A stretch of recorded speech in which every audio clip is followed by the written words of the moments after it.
Hi. Uh, this video is about the Big Bang. It's a bit about an explanation what the Big Bang is, but it is mostly about debunking myths about the Big Bang. So the purpose of this video is both to tell you what the Big Bang is, but what the Big Bang is not. So let's start. So let's see. What is the Big Bang?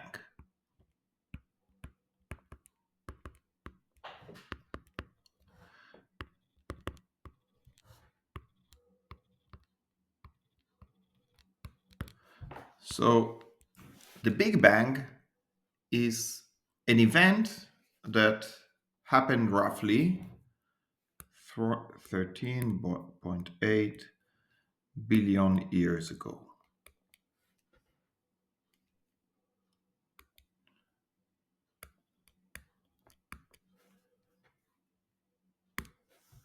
But what is this event? What happened 13.8 billion years ago? So the idea is that our universe is stretching all the time. At some point 13.8 billion years ago, if we go back in time, we can conclude that it was squeezed, and it had very high curvature. And that's the meaning of the Big Bang. In order to let me elaborate with, and in order to make all these things clear um, and precise, let me start with an analogy. So, suppose that we live on planet Earth, and suppose that let's call the radius of Earth A of t. Now, we don't have an access to the interior of planet Earth, so let's ignore that. We didn't have access to space, so let's ignore that. Let's focus only on the two-dimensional sphere, so where we can walk on Earth. Okay, so it's a two-dimensional space, and let's ignore that the fact that it's embedded in a three-dimensional space. So let's focus on that. Now, suppose that the radius of Earth is a function of time, and let's denote the radius of Earth by this function a of t. So imagine that the radius of Earth is growing all the time, right? So this function a of t, let's, I don't know, suppose it's some function, for convenience, let's suppose that it's a linear function. A of t is a linear function. So a person who lives on Earth and doesn't know anything about the space outside Earth, just on the surface, will experience that distances between let's say cities grow all the time.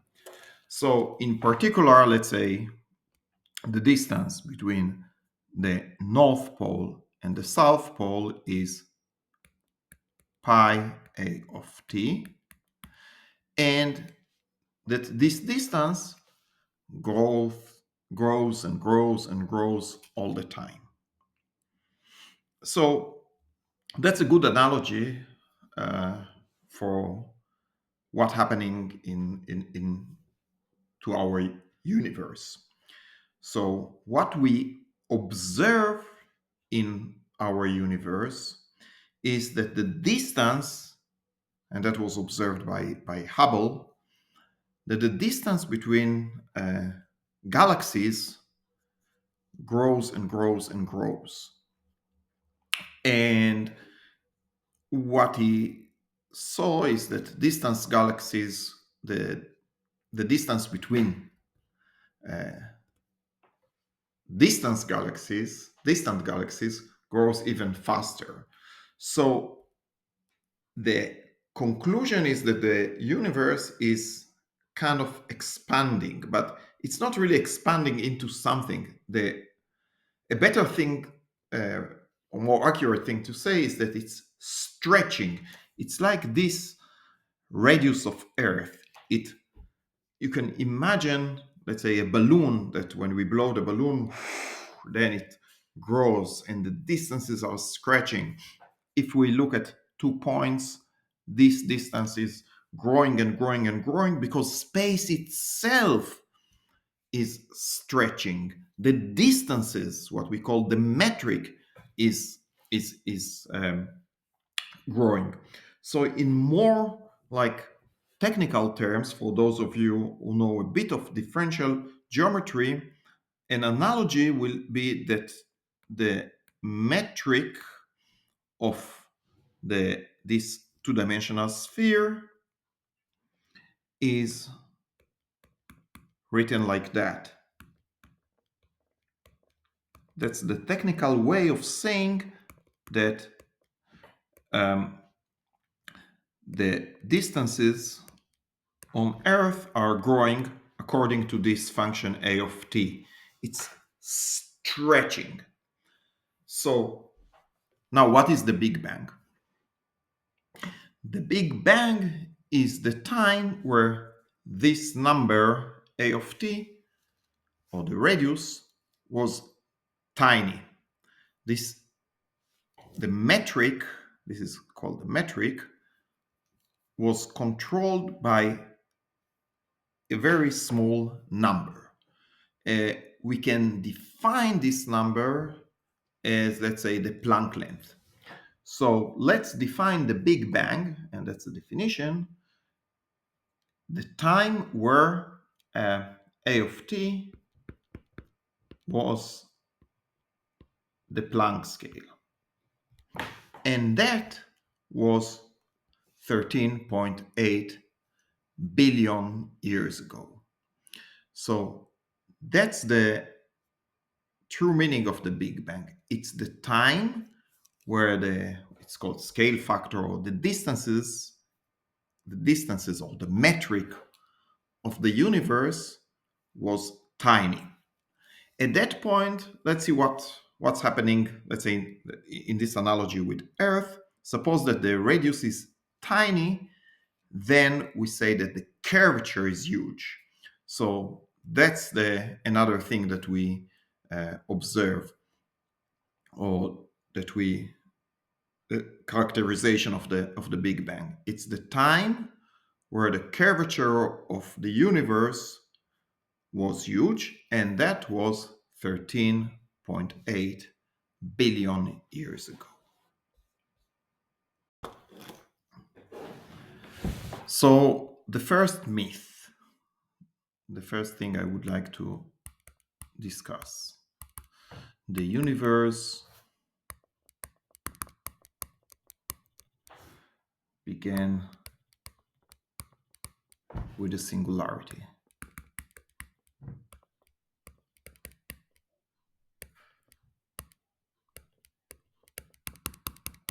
So people often say that the Big Bang was a singularity, and from that singularity the universe expanded, and that's the Big Bang. And so let's see why this is not correct. So as I said, that the distances between galaxies, or between distances in space, are characterized by this function a of t, and we have good reason to believe that this number is now increasing, and in the past it was smaller and smaller and smaller. So it is tempting to say that the Big Bang is the time where a of t was exactly zero. But this is most likely not correct, or let's make it more precise. There's no reason to believe that a of t was zero. So let me explain why. So the curvature, what we call curvature, goes like 1 over a of t square. And then if a goes to 0, the curvature goes to infinity, and that's the singularity. But I'm claiming that there's no reason to believe that there was a singularity. Why is that? So the modern cosmology, everything I'm telling you in this video is based on general relativity. So modern cosmology is based on general relativity. The theory of Einstein and Hilbert. And general relativity is a classical theory, and we expect that it will break down when the curvature is huge. So before the curvature goes to infinity, it reaches huge values. So when a of t is roughly the Planck radius, the curvature is 1 over the 1 over Planck radius or distance square. And at this time, we cannot trust general relativity. General relativity cannot be used when a of t is so small. At this time, general relativity must be replaced or embedded in a theory of quantum gravity.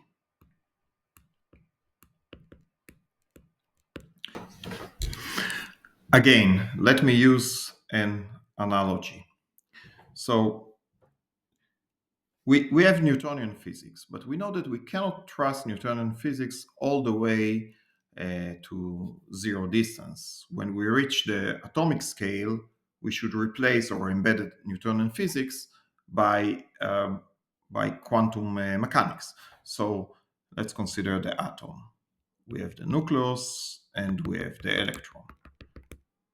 The electron is orbiting the nucleus, and suppose that we use Newtonian physics. The prediction of Newtonian physics is that the electron will lose energy and by radiation and will spiral and will hit the nucleus. So the prediction of Newtonian physics is that atoms are not stable. But we know that this is not correct.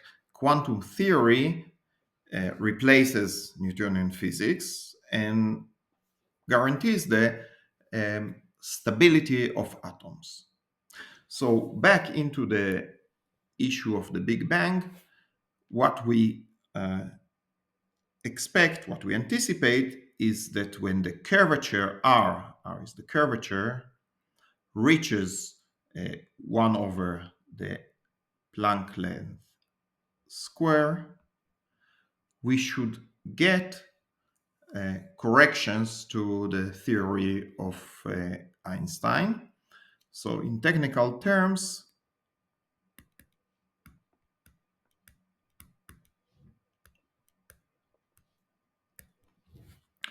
if Einstein theory, let me write it as L Planck square times R, we expect corrections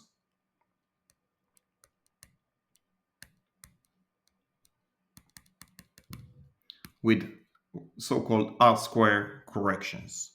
And actually infinitely many corrections as we reach a huge curvature of the scale of 1 over the Planck length square. So we cannot use general relativity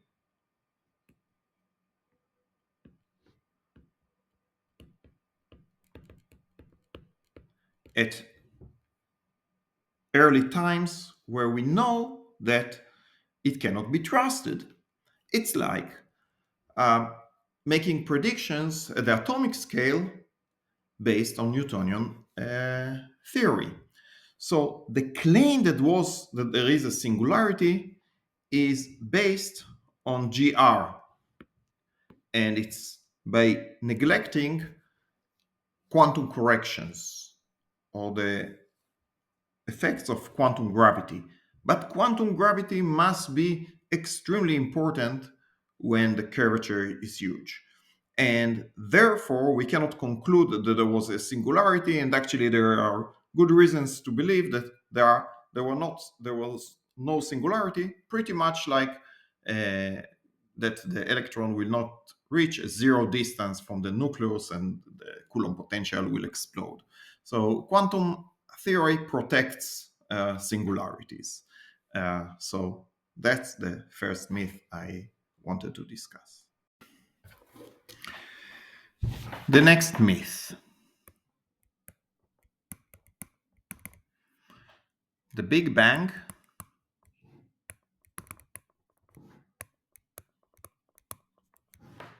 is the beginning of time.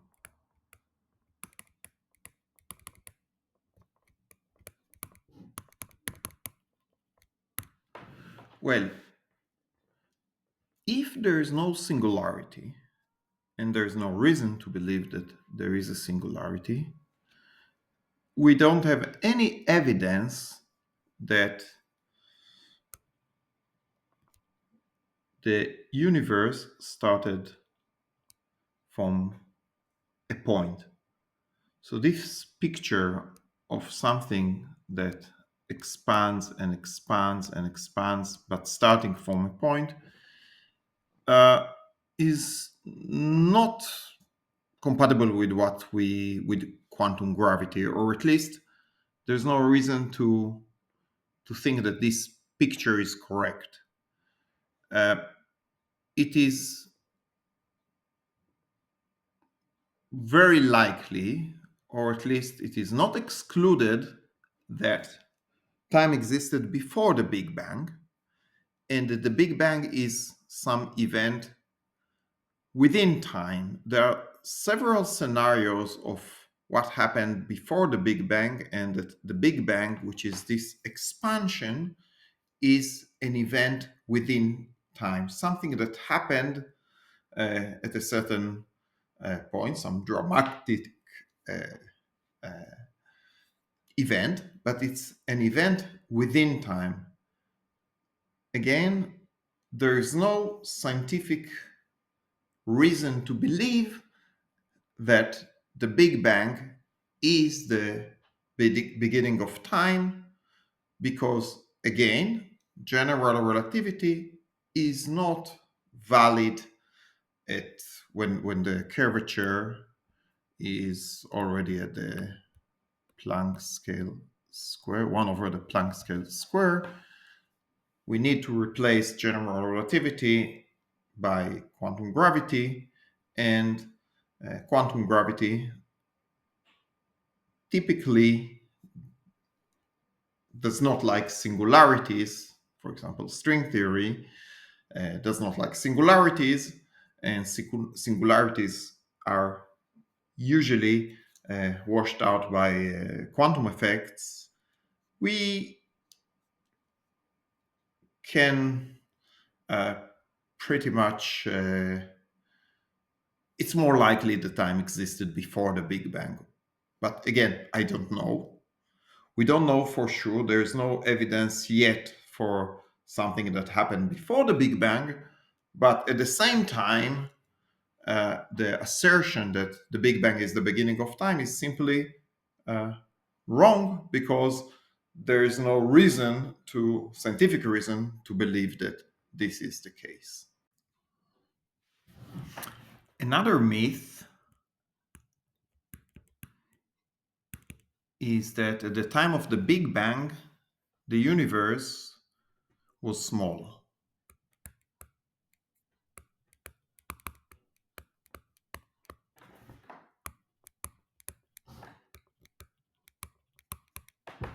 So uh, there is some picture that people have in mind, that there is some sort of a ball that expands, or some, I don't know, some fire or some explosion or something like that. And this is incorrect. First of all, the universe is not something that was like a ball inside something else that grows. The universe didn't grow inside something. The Big Bang is the expansion of the universe itself. So, and the other issue is whether we can speak about the volume of the universe at all, namely whether it is finite. So let me elaborate on that.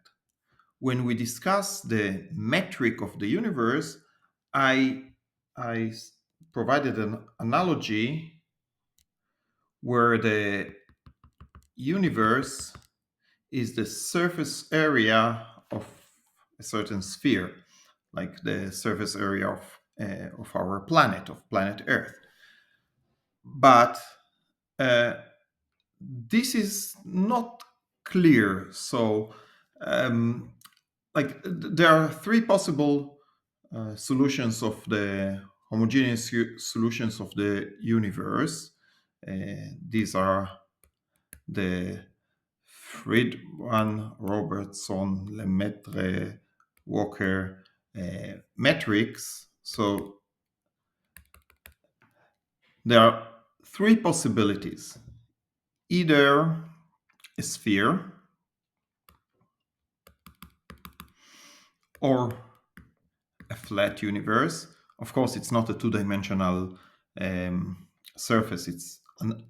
I'm providing analogies. But the other possibility is what we call hyperbolic uh, universe. I don't know how to exactly plot it, something like that. So this is a closed universe. This is a flat universe. And this is an open universe. So it could be that um, our universe, or it's probably not, could be, is not closed. So the evidence from Planck is that our universe is very close to be flat, and perhaps it is open. So the curvature of our universe is very, very small, and it is perhaps flat. If it is flat or open and not closed, as the empirical evidence from Planck seems to suggest, is it means that it is infinite. So what it really means is that the metric is a squared of t times uh, something infinite. And it doesn't matter whether it's flat or open. The issue is if our space is infinite and it multiplies a squared of t, and even if a squared of t decreases with the time, I mean, when we go back to in time, I mean, it's always a finite value. And a finite value after the Big Bang times an infinite value gives an infinite universe. So, if indeed our universe, as the data from Planck suggest, if our universe is indeed either flat or open, it means that it's not only that the volume of the universe is infinite, it has always been like that since the Big Bang.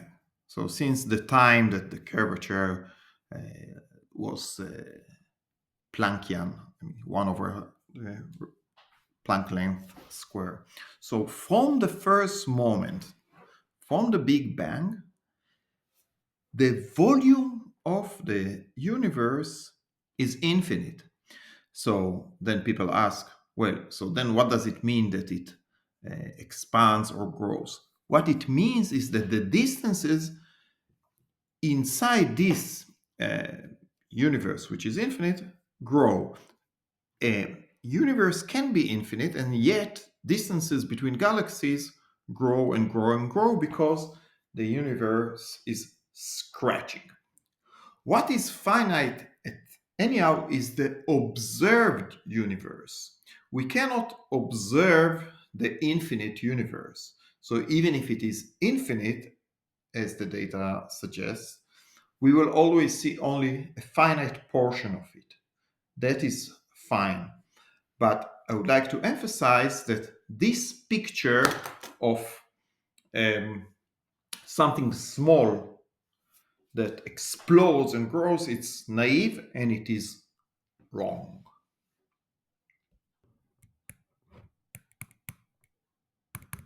The CMB is cosmic microwave background,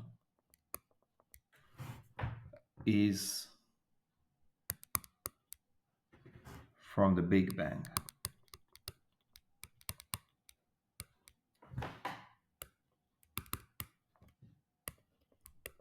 Well, this is not completely wrong.